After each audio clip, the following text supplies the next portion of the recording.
ओम शांति। ओम शांति। आज प्यारे प्यारे बाबा ने हम बच्चों को पुरुषार्थ और बाप से क्या प्राप्ति होती है और किन किन बातों का ध्यान रखना है। बाबा ने कहा बच्चे जब यहाँ आते हैं, यहाँ हंसों की कंपनी में संग में रहते हैं। घर जाते हैं तो फिर बगले मिलते हैं। कई बच्चे बाबा को लिखते, बाबा क्या करें कि मैं एक अकेला हंस हूँ, बाकी तो सब बगले हैं। तो बाबा क्या कहते हैं कि बगलों को भी हंस बनाना है। लेकिन कई बच्चे ऐसे हैं चलते चलते उनके संग में आकर के बगुला बन जाते हैं। फिर आश्चर्यवत सुनंती कथनती, जिसको बाबा कहते हैं ओहो माया, ये भागंती हो जाते हैं। तो बाबा ने कहा कि जो थोड़ा बहुत ज्ञान भी सुना है, लेकिन सतयुग में आकर के कुछ न कुछ पद पा लेते हैं। और दूसरी बात बाबा ने कहानी सुनाई है। कौन सी कहानी? अमीर और फ़कीर की।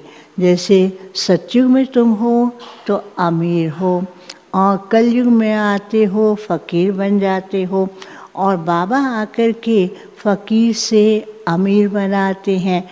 फिर बाबा ने कहा देखो कौन सी ऐसी चीज़ है जो अंदर की हड्डियों को नरम करती है, सॉफ्ट करती है, वो है ज्ञान। ज्ञान से आत्मा की, जो आत्मा की हड्डी तो नहीं कहें, शरीर की हड्डी भी नहीं कहेंगे, बुद्धि की कॉन्शियस को बाबा ने कहा कि हड्डियां नरम होती हैं, भक्ति में भी नरम होती हैं। लेकिन फिर बाबा ने कहा देखो पहले जो भक्ति थी वो कैसी थी? बहुत अच्छी। बाद में भक्ति भी तमो प्रधान होती है तो भक्ति में भी कई ठगी कर लेते हैं। भक्ति भी नरम करती है लेकिन ठगी से वो नरम नहीं हो पाते हैं। फिर बाबा ने खास संग पर भी ध्यान दिया है, ध्यान खिंचवाया है। अभी हम सुनते हैं प्यारे बाबा के महावाक्य। आज की तारीख है 24 अप्रैल 2024। मुरली का मुख्य हेडिंग, मीठे बच्चे तुम सवेरे अमीर बनते हो, शाम को फ़कीर बनते हो। फ़कीर से अमीर, पतित से पावन बनने के लिए दो शब्द याद रखो। वो कौन से हैं? मन मना भाव, मध्या जी भाव। मीठे बच्चे तुम सवेरे अमीर बनते हो, शाम को फ़कीर बनते हो। फ़कीर से अमीर, पति से पावन बनने के लिए दो शब्द याद रखो, मन मना भाव, मध्या जी भाव। आज का प्रश्न है कर्म बंधन से मुक्त होने की युक्ति क्या है? बहुत कर्म बंधन है ना। तो बाबा कहते हैं पहला है याद की यात्रा तथा ज्ञान का सिमरन। कर्म बंधन से मुक्त होने की युक्ति याद की यात्रा और ज्ञान का सिमरन। दूसरा, एक के साथ सर्व संबंध रहे, अन्य कोई में बुद्धि ना जाए। एक के साथ सर्व संबंध रहे, अन्य कोई में भी बुद्धि ना जाए। तीसरा, जो सर्वशक्तिवान बैटरी है उस बैटरी से योग लगा हुआ हो। चौथी बात, अपने ऊपर पूरा अटेंशन हो। पांचवा, दैवी गुणों के पंख लगे हुए हों तो कर्म बंधन से मुक्त होते जाएंगे। ओम शांति। बाप बैठ बच्चों को समझाते हैं। बाप ने बैठ समझाया है। ये है भारत के लिए कहानी। जैसे भारत के उत्थान और पतन की कहानी आज बाबा बता रहे हैं, ये भारत के लिए कहानी। क्या कहानी है? कौन सी कहानी है? सुबह को अमीर और शाम को फ़कीर। एक कहानी सुनाते ना, जैसे बच्चों को सुनाते, एक राजा था, दिन में क्या बन जाता था, एक व्यक्ति था, दिन में क्या बन जाता था, रात को क्या बन जाता था। तो बाबा कहते सुबह को अमीर हैं, शाम को फकीर हैं। इस पर एक कहानी है, सुबह को अमीर था और शाम को फकीर बन जाता था। ये बातें तुम अभी जानते हो, अब जब अमीर बनते हो तब तुम नहीं सुनते हो। जब सचिव में अमीर है तब ये ज्ञान की बातें तो नहीं सुनते हैं ना। फकीर और अमीर की बातें तुम बच्चे संगम युग पर ही सुनते हो। ये दिल में धारणा करनी है, बरोबर भक्ति फकीर बनाती है, ज्ञान अमीर बनाता है। क्योंकि भक्ति करते करते नीचे आ गए ना, ज्ञान अमीर बनाता है। दिन और रात बेहद का है, फकीर और अमीर भी बेहद की बात है। बाबा कहते फकीर बनना, अमीर बनना, ये भी बेहद की बात है। और बनाने वाला भी बेहद का बाप है। अमीर कौन बनाता है? बेहद का बाप। सभी पतित आत्माओं के लिए एक ही बैटरी है पावन बनाने की। ऐसे ऐसे टोटके याद करो। टोटके में स्लोगन, जैसे स्लोगन होते ना, पति से पावन बनाने वाला कौन है? एक बाप है। और तो ऐसे बाबा कहते याद रखो। तो बाबा कहते ऐसे ऐसे टोटके याद रखो तो खुशी में रहेंगे। बाप कहते हैं बच्चे तुम सवेरे अमीर बन जाते हो, फिर शाम को फकीर बन जाते हो। कैसे बनते हो ये भी बाप समझाते हैं। फिर पति से पावन, फकीर से अमीर बनने की युक्ति भी बाप ही बताते हैं। मन मना भाव, मध्याजी भाव, यही दो युक्तियां हैं। ये भी बच्चे जानते हैं। अमीर बनने की युक्ति क्या है? मन मना भाव, मध्याजी भाव। तो बाबा कहते हैं ये दो युक्तियां हैं, ये भी बच्चे जानते हैं कि ये पुरुषोत्तम संगम युग है। तुम जो भी यहाँ बैठे हो, गारंटी है। कौन सी गारंटी है?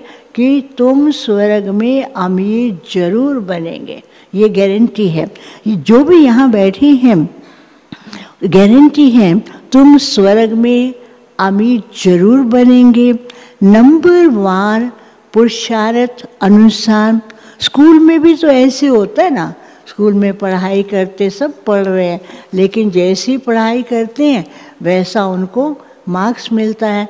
तो बाबा कहते स्कूल में भी ऐसे बैठते हैं ना। नंबर वार क्लास ट्रांसफ़र होता है, इम्तिहान पूरा होता है तो फिर नंबर वार जाकर बैठते, एग्ज़ाम देंगे। कोई एकदम हाईएस्ट क्लास में आ जाते हैं, फर्स्ट डिवीज़न में, कोई सेकंड में, कोई थर्ड में, कोई केवल पास हो जाते हैं। फिर नंबर वार जाकर बैठते हैं। वह है हद की बात और ये है बेहद की बात। नंबर वार रुद्र माला में पिरोए जाते। जितना पढ़ाई माला में भी वैसे आते हैं, रुद्र माला में पिरोए जाते। आत्मा माला अर्थात झाड़। बाबा कहते जो माला बनती है वो झाड़ है, उसी से ही तो आत्माएं सारी। झाड़ मीन्स जैसे कि सारा ग्रुप इकट्ठा होता है। माला अर्थात झाड़, बीज तो झाड़ का ही है। परमात्मा फिर मनुष्य सृष्टि का बीज है। ये बच्चे जानते हैं कि झाड़ वृद्धि को कैसे पाता है और पुराना कैसे होता है। आगे ये तुम नहीं जानते थे कि ये झाड़ है, कैसे बढ़ता है, कैसे वृद्धि को पाता है, कैसे पुराना होता है। बाबा कहते ऐसे तुम पहले नहीं जानते थे, आगे तुम ये नहीं जानते थे। बाप ने आकर समझाया है। अभी ये है पुरुषोत्तम संगम युग। अभी तुम बच्चों को क्या करना है? पुरुषार्थ करना। पुरुषोत्तम संगम युग पर बच्चों को पुरुषार्थ करना है। और क्या करना है? और क्या करना है? कौन बताएगा? दैवी गुण भी क्या करना है? कौन बताएगा? तो आज बाबा ने कहा दैवी गुण के पंख लगाने। दैवी, कभी बाबा कहते धारण करना है, तो आज बाबा ने कहा कि दैवी गुण के पंख भी धारण करने हैं, अपने ऊपर पूरा ध्यान देना। 3 बातें, एक पुरुषार्थ करना है, दूसरा दैवी गुणों के पंख धारण करना है, तीसरा अपने ऊपर पूरा ध्यान देना है, चौथा याद की यात्रा से ही तुम पावन बनेंगे। और कोई उपाय ही नहीं है, कुछ भी कर लो, बाबा की याद के बिना उपाय पावन बने नहीं सकते, और कोई उपाय नहीं है। बाप जो सर्वशक्तिवान बैटरी हैं, उनसे पूरा योग लगाना है। उनकी बैटरी कभी ढीली होती ही नहीं, वह सतो रजो तमो में आते नहीं। बाबा की बैटरी जो है वो सदा फुल है, कभी कम होती नहीं। क्यों? क्योंकि वो सतो रजो तमो में नहीं आते। वह सतो रजो तमो में नहीं आते क्योंकि उनकी सदा कर्मातीत अवस्था है। तुम बच्चे कर्म बंधन में आते हो। कितने कड़े बंधन है ना? आएंगे माताएं आएंगी, ये बंधन है, बच्चों का बंधन है, घर का बंधन है, पति का बंधन है, भाई कहेंगे नौकरी का बंधन है, कई प्रकार के बंधन है। बाबा कहते कितने कड़े बंधन है, कितने कड़े बंधन है, कितने कड़े बंधन है। इन कर्म बंधनों से मुक्त होने का एक ही उपाय है, याद की यात्रा। सिवाय इसके और कोई उपाय नहीं। जैसे ये ज्ञान है, ये भी हड्डियां नरम करता। ज्ञान मिला, तुम्हारी कॉन्शियस चेंज हो जाती है। नहीं तो कई बार ऐसा होता है, सुनते ही नहीं थे, समझते ही नहीं थे। अब जब ज्ञान सत्य समझ आता है तो बुद्धि एकदम बिल्कुल समझने लगती है। यूँ तो भक्ति भी नरम बनाती है। कहेंगे बेचारा ये भक्त आदमी है, इसमें ठगी आदि कुछ भी नहीं। पहले ज़माने में कुछ समय पहले जो भक्ति करते थे वो बहुत ही ऐसे होते थे, कभी ठगी चोरी झूठ नहीं बोलते थे। कहते इसमें कोई ठगी आदि कुछ भी नहीं। परंतु आजकल तो भक्तों में भी ठगी होती है। आजकल के पता है क्या चलता है, भगत बन के आते हैं और कई बार ऐसे ऐसे आ जाते हैं और पता भी नहीं पड़ता है, भगत की बातों में आकर के उनको ऐसा उलझा देते, उनका सब कुछ लूट के ले जाते, क्या क्या नहीं चलता रहता है। तो बाबा कहते हैं परंतु भक्तों में भी ठगी होती है। बाबा तो अनुभवी है, ब्रह्मा बाबा तो अनुभवी है ना। आत्मा शरीर द्वारा धंधा धोरी करती है, तो इस जन्म का भी सब कुछ स्मृति में आता है। 4-5 वर्ष की आयु से अपनी जीवन कहानी याद रहती। कई ऐसे होते ना 4-5 वर्ष, छोटेपन से भी याद रहता है। जब मैं 4 साल का था, अब स्कूल में नहीं गया था, मैंने ये किया वो किया, और 5 साल के होते तब स्कूल में भेजते हैं। तो जिनको 4 साल से अपनी जन्म कहानी याद है, बाबा कहते बहुत उनको याद रहती। जिनको याद रहती है हाथ खड़ा करो, 4 साल से। फिर बाबा ने कहा कई तो 5, 10, 20 वर्ष की भी जन्म कहानी याद नहीं रखते। तो बाबा ने कहा 4-5 वर्ष की आयु से अपनी जीवन कहानी याद वैसे तो रहनी चाहिए, कईयों को नहीं रहती है। कोई तो 10 वर्ष या 20 वर्ष की बात को भी भूल जाते हैं। जन्म जन्मांतर का नाम रूप तो याद नहीं रह सकता। बाबा हमेशा कहते थे, जब बच्चे आते थे नए नए, बाबा कहते थे अपनी जीवन कहानी लिख लो।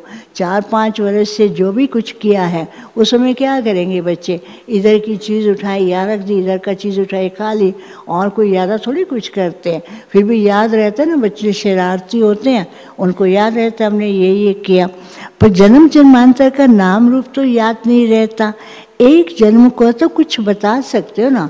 बाबा फिर देखो कैसे बता रहे, सारा याद नहीं है तो कम से कम एक जन्म का सारा नहीं बता सकते, कुछ तो बता सकते हो ना। फोटो आदि रखते हैं, दूसरे जन्म का तो पता नहीं रहता। पूर्व जन्म में क्या था, संस्कार भल मोह है, लेकिन हम क्या थे वो तो नहीं जानते ना। इस जन्म का तो फोटो आदि सब कुछ पता रहता है, दूसरे जन्म का तो पता रह नहीं सकता। हर एक आत्मा भिन्न नाम रूप देश काल में पार्ट बजाती है। नाम रूप सब बदलता रहता है, जैसे दूसरा पार्ट हुआ नाम रूप कर्म, नाम रूप कर्म सब बदल जाता है, नाम रूप सब बदलता रहता है। ये तो बुद्धि में है। कैसे एक आत्मा एक शरीर छोड़ दूसरा लेती है, जरूर 84 जन्म, 84 नाम, 84 बाप बने होंगे। अंत में तमो प्रधान संबंध हो जाता है। इस समय जितने संबंध हैं उतने कोई इतने होते रहे। आज जो संबंध है इतने संबंध हैं, चाचा मामा काका पता नहीं क्या क्या संबंध है, उतने संबंध सतयुग में तो होते नहीं। बाबा कहते इस समय जितने संबंध होते हैं उतने कभी होते नहीं। कलयुगी संबंधों को बंधन ही समझना चाहिए। अब कलयुगी समझो या ना समझो, वैसे ही वो पूरे बंधन है। तो बाबा कहते कलयुगी संबंधों को बंधन समझना चाहिए। कितने बच्चे होते हैं, फिर शादी करते हैं, फिर बच्चे पैदा करते हैं। इस समय सबसे जास्ती बंधन है किसका? चाचे मामे काके का। बच्चे ढेर, उसके आगे रिलेशन, उसके आगे बच्चे, चाचा मामा काका, कितने रिलेशंस हैं। इस समय सबसे जास्ती बंधन है चाचे मामे काके का। जिसने जास्ती संबंध उतने जास्ती बंधन। अखबार में पढ़ा था 5 बच्चे इकट्ठे हुए, पांचों ही तंदुरुस्त हैं। उस समय हुआ होगा, अभी भी कभी कभी होता रहता, कहीं कहीं कहाँ पर 2 बच्चे, कहाँ पर 3 बच्चे इकट्ठे। तो उस समय लोगों के लिए तो नई बात थी। तो बोला 5 बच्चे पैदा हुए, पांचों ही तंदुरुस्त हैं। तो बाबा बता रहे हैं क्योंकि बाबा ने अखबार की हेडलाइन पढ़ते थे और बाबा कहते कि दुनिया कैसी तमो प्रधान होती जा रही है। तो बाबा पूरा नहीं पढ़ते, अखबार आती थी, हेडलाइन पढ़ा तो बाबा हेडलाइन से समझ आते थे क्या है। तो इसलिए बाबा ने पढ़ा। तो फिर बाबा बता रहे हैं अखबार में पढ़ा 5 बच्चे इकट्ठे पैदा हुए, पांचों ही तंदुरुस्त हैं। हिसाब करो कितने ढेर संबंध बन जाते। 5 बच्चे, उनके आगे के बच्चे, उनके आगे रिलेशंस होंगे तो कितने संबंध बन जाएंगे। इस समय तुम्हारा संबंध सबसे छोटा है। सिर्फ एक बाप से ही सर्व संबंध है, दूसरा कोई से भी तुम्हारा बुद्धि योग नहीं है सिवाय एक बाप के। सत्युग में फिर इनसे जास्ती है। अब बताओ सत्युग में कितना संबंध है? बाबा कहते संगम युग पर केवल एक बाप से संबंध है। सत्युग में इससे जास्ती मीन्स माँ बाप हैं, भाई बहन है, तो वो तो संबंध रहेगा ना। तो बाबा कहते सत्युग में फिर इनसे जास्ती है। हीरे जैसा जन्म अभी तुम्हारा है। हाईएस्ट बाप बच्चों को एडॉप्ट करते हैं। जीते जी गोद में जाना माना वर्षा पाने के लिए, सो अभी ही होता है। तुम ऐसे बाप की गोद में आए हो। नशा किसकी गोद में आए हैं? हम सब शिव बाबा की गोद में आए जिनसे वर्षा मिलता है। तुम ऐसे बाप की गोद में आए हो जिससे तुमको वर्षा मिलता है। तुम ब्राह्मणों से ऊंच कोई है नहीं। उस दिन भी बाबा बता रहे थे ना, तुम्हारा ये ईश्वरीय परिवार, ईश्वरीय कुल है। तो बाबा कहते तुम ब्राह्मणों से और कोई भी ऊंच नहीं। हमारा कुल क्या? हम ब्राह्मण वंशी हैं। सबका योग एक के साथ है। तुम्हारा आपस में कोई भी संबंध नहीं है। कोई संबंध बाबा की बच्चे और कोई संबंध नहीं है। लेकिन लौकिक रीति से भल कहेंगे, लेकिन नष्टमोह बनना है।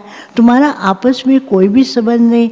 भाई बहन का संबंध भी गिरा देता है। तो कौन सा संबंध रखना है? भाई भाई का संबंध एक से होना चाहिए। ये है नई बात। पवित्र होकर वापिस जाना है।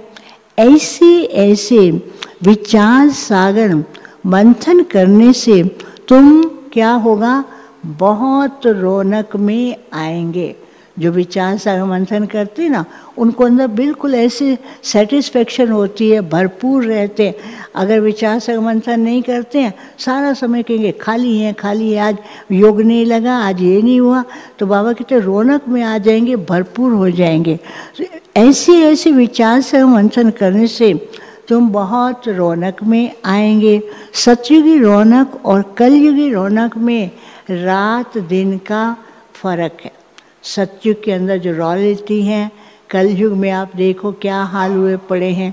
तो बाबा कहते रात दिन का फर्क है। भक्ति मार्ग के समय है ही रावण का, भक्ति मार्ग के समय है ही रावण का राज्य। और पिछाड़ी में साइंस का घमंड भी कितना होता है। जैसे कि सतयुग से भेंट करते हैं। एक बच्ची ने समाचार लिखा, क्योंकि जो भी सेवा करते थे ना, बाबा के पास समाचार पत्र भेजते थे। उस समय तो पत्र ही लिखते थे, और वो पत्र भी कभी 8 दिन 10 दिन के बाद ही बाबा के पास पहुंचता था। तो बाबा को एक बच्ची ने समाचार दिया। एक बच्ची ने समाचार लिखा कि हमने प्रश्न पूछा, स्वर्ग में हो या नरक में हो। ग्रुप के ग्रुप आते थे ना, तो एक तो शुरू में बाबा ने प्रश्नावली बना दी थी। पहले उनको प्रश्नावली दो, फिर कभी पूछा, तो जैसे पूछा तो 4-5 ने कहा हम स्वर्ग में हैं। और बुद्धि में रात दिन का फर्क पड़ जाता है। कोई समझते हम तो नरक में हैं। अब कह दिया स्वर्ग, लेकिन वास्तव में तो है नहीं ना। कोई कहते हम तो नरक में हैं। फिर उनको समझाना पड़ता है कि स्वर्गवासी बनना चाहते हो, स्वर्ग कौन स्थापन करते। अब जो कहता हम है ही स्वर्ग में, तो क्या ज्ञान सुनेगा। जो कहता है कि नहीं हम नरक में हैं, तो उसको बता सकते हैं कि स्वर्ग कौन स्थापन करता है, स्वर्गवासी कैसे बन सकते हैं, स्वर्ग कौन स्थापन करते हैं। ये बहुत मीठी मीठी बातें हैं। तुम नोट करते हो, परंतु वह कॉपी में ही नोट्स रह जाते। इतने नोट्स करते हैं।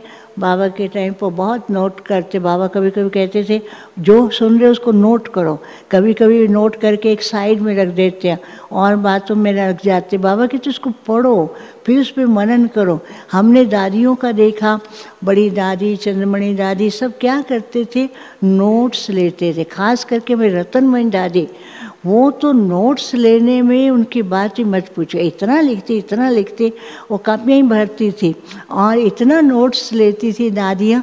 फिर नोट्स लेने के बाद फिर वो कॉपी लेकर बैठते थे, फिर उसको पढ़ते थे। फिर हम सब जब बैठते थे वो नोट्स लेकर के फिर पढ़ करके उसको रिपीट करते थे।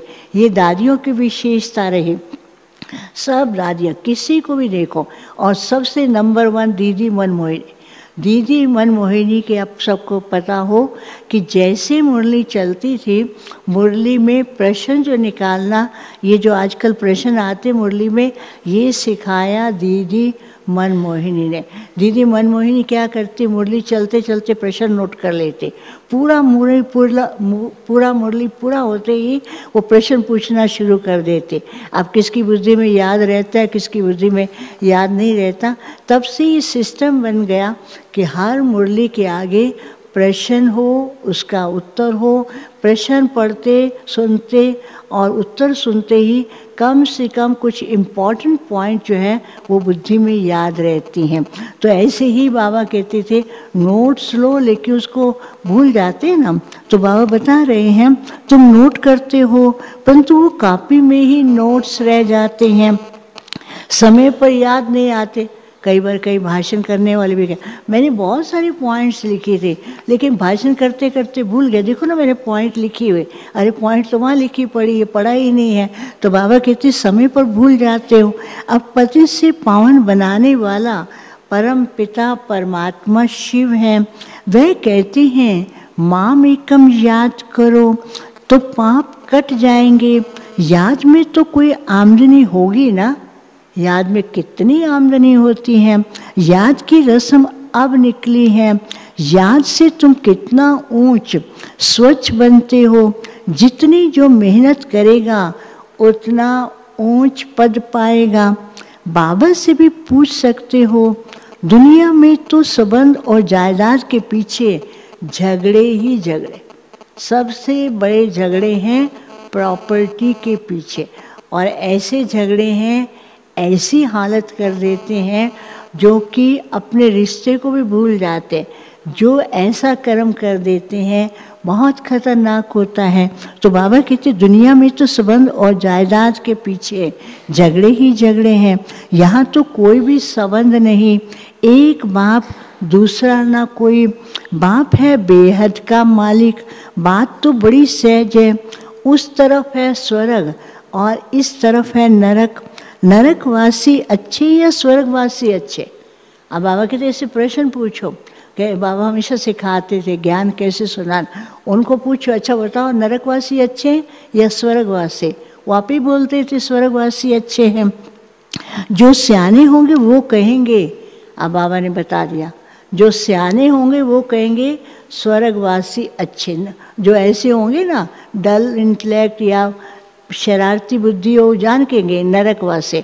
लेकिन बाबा कहते जो सियाने होंगे वह कहेंगे स्वर्गवासी अच्छे।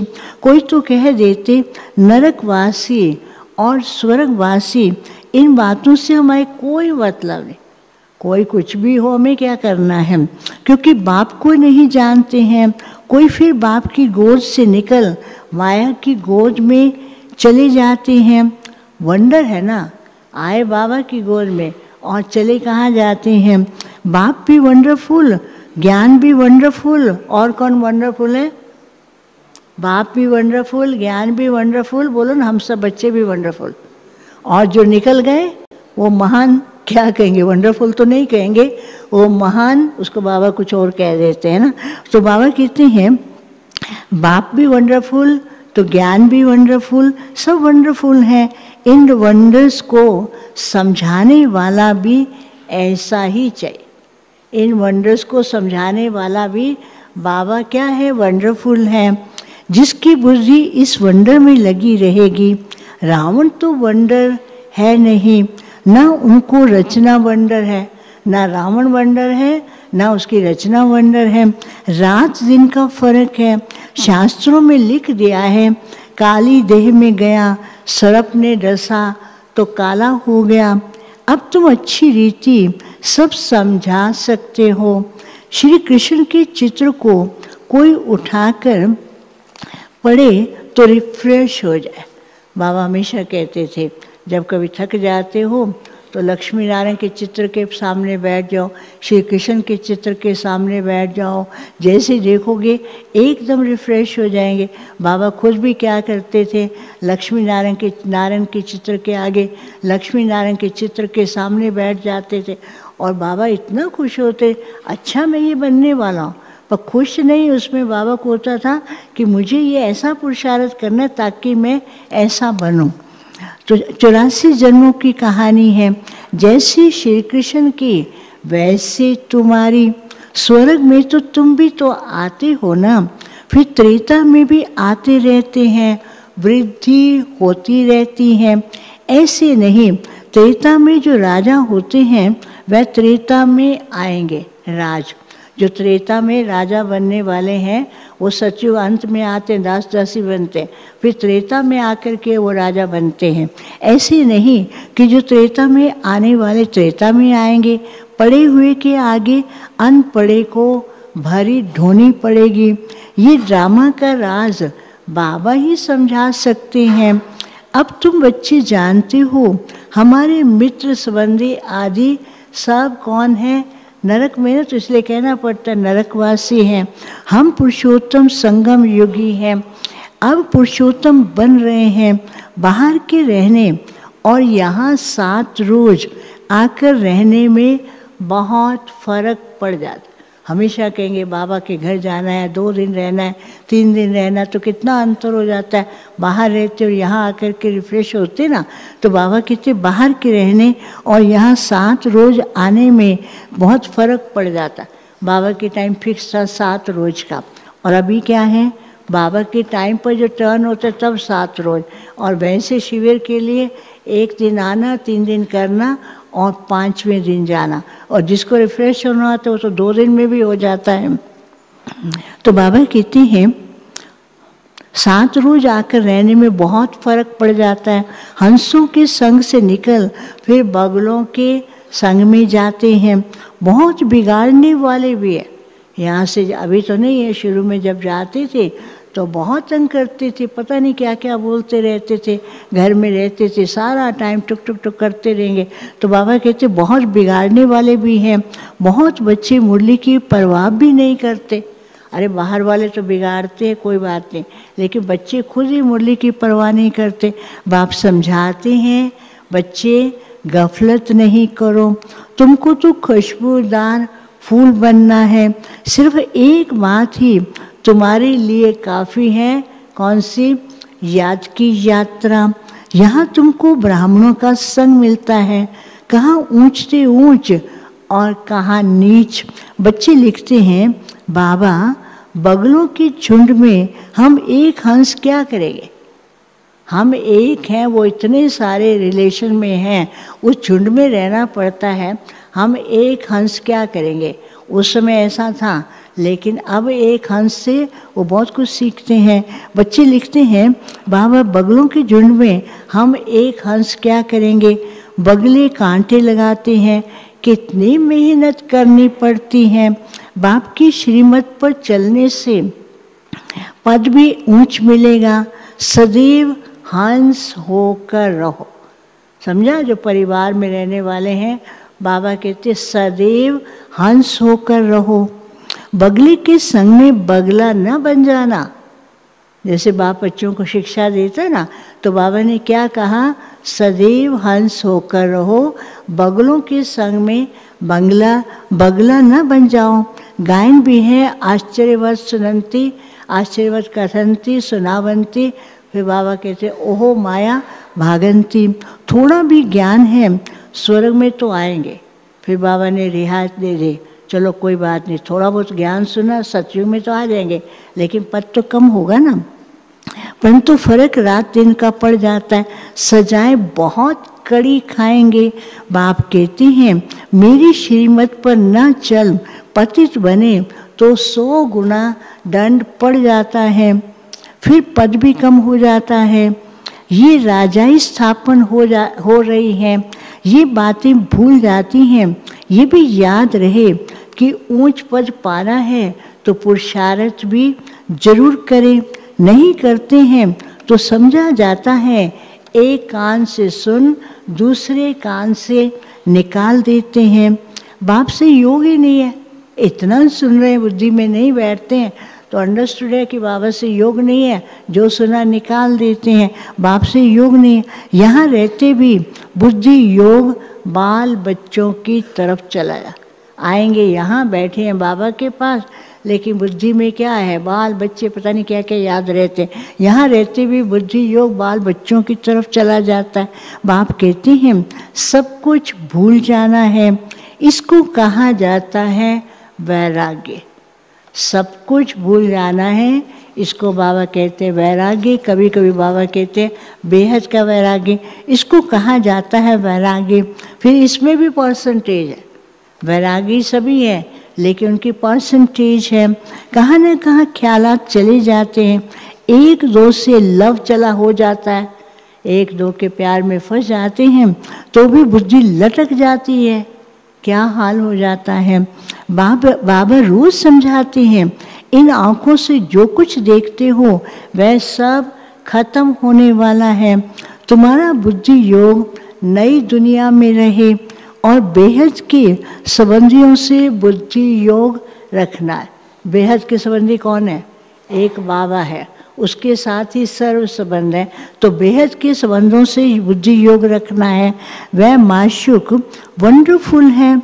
भक्ति में भी गाते हैं कि जब आप आएंगे तो हम आपके बिगड़ किसी को भी याद नहीं करेंगे।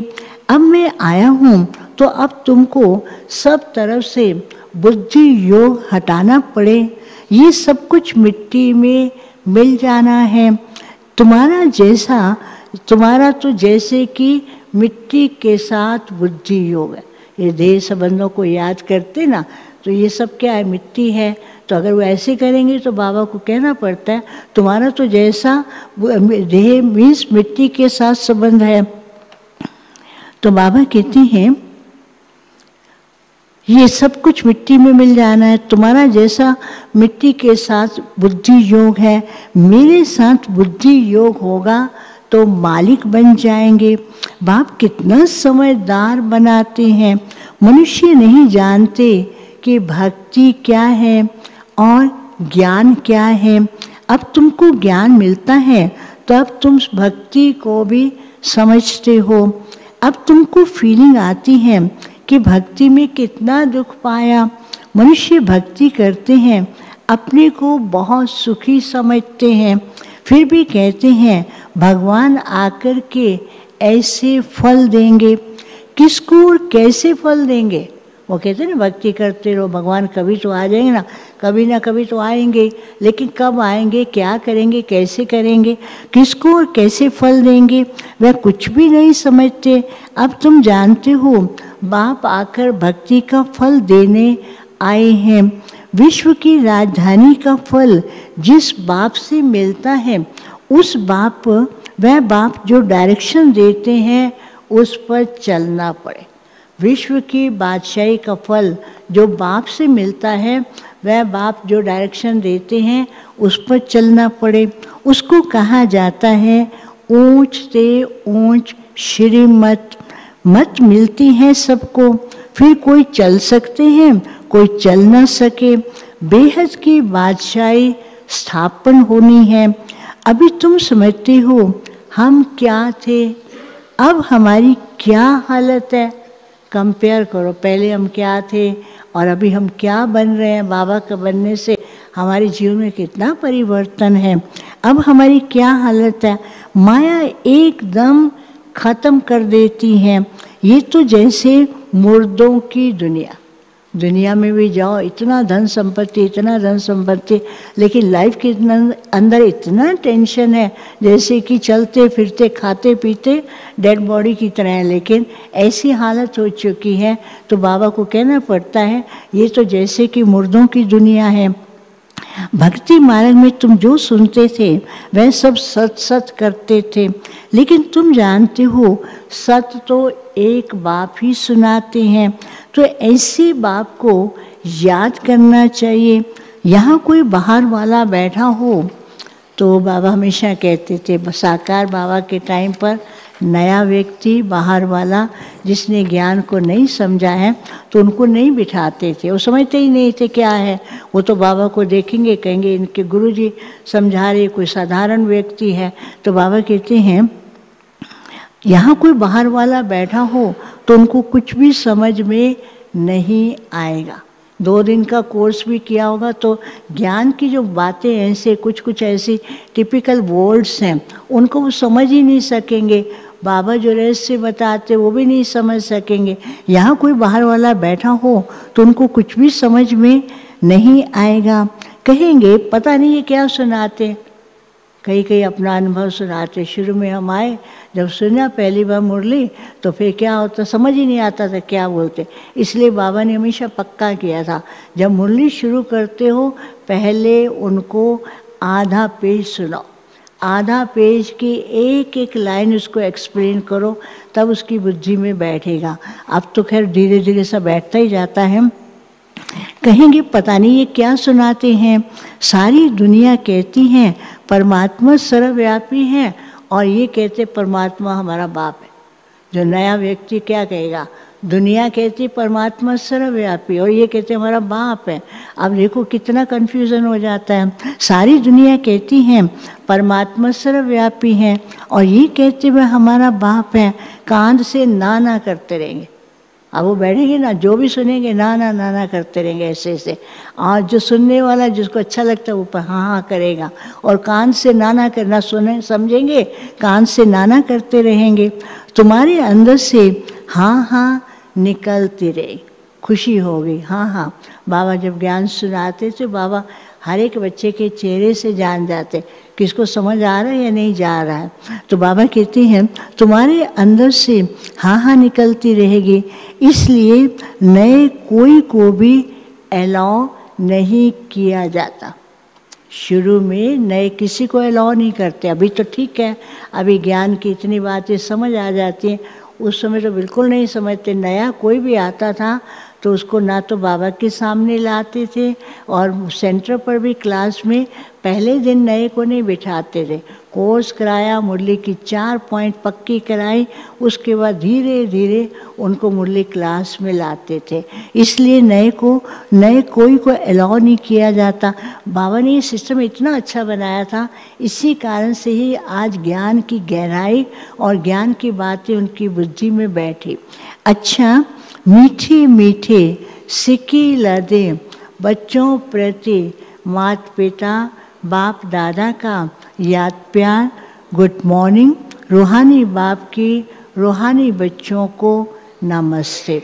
हम रूहानी बच्चों की रूहानी बाप दादा को याद प्यार, गुड मॉर्निंग और नमस्ते। अब सुनेंगे धारणा के लिए मुख्य सार।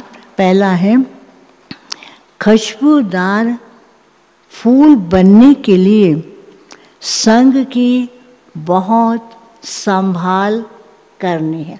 खुशबूदार फूल बनने के लिए संग की बहुत संभाल करनी है। हंसों का संग करना है और संग हंस होकर रहना। हंसों का संग करना है और हंस होकर रहना है। मुरली में कभी भी बेपरवाह नहीं बनना है।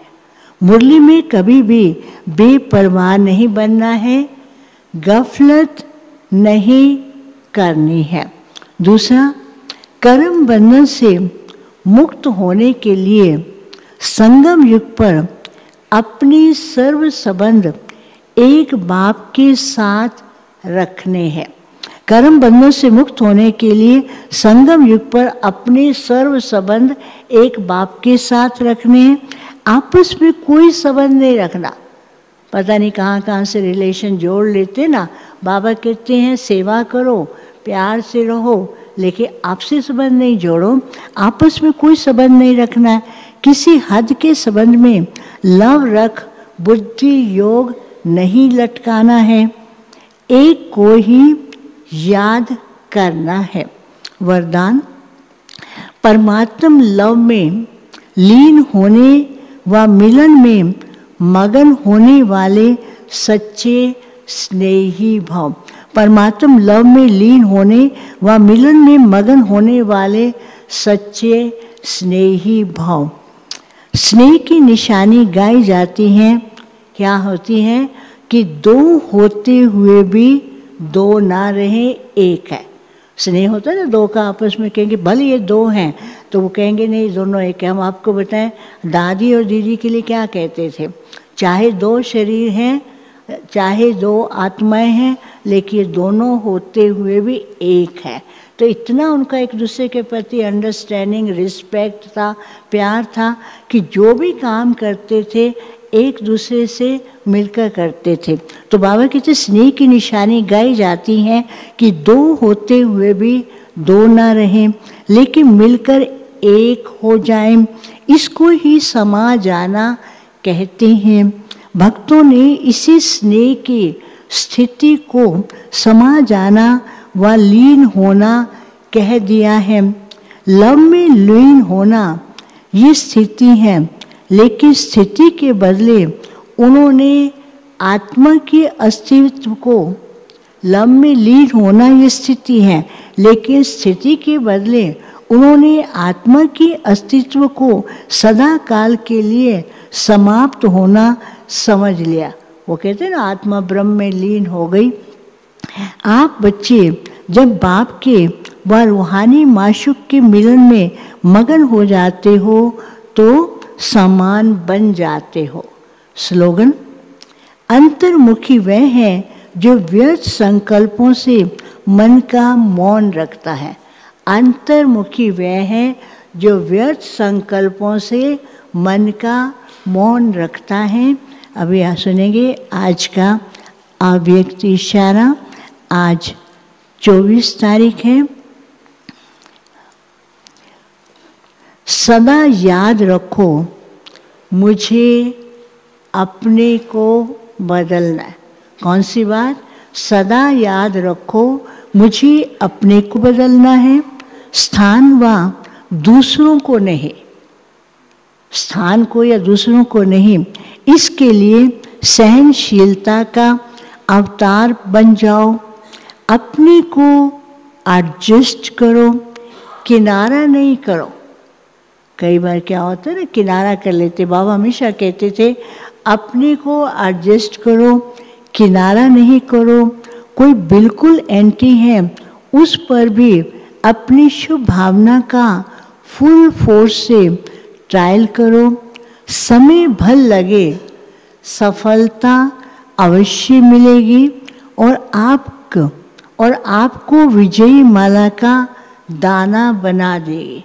बाबा ने क्या कहा, समय भर लगे, सफलता अवश्य मिलेगी और आपको विजयी माला का दाना बना देगी। अच्छा, ओम शांति, ओम शांति।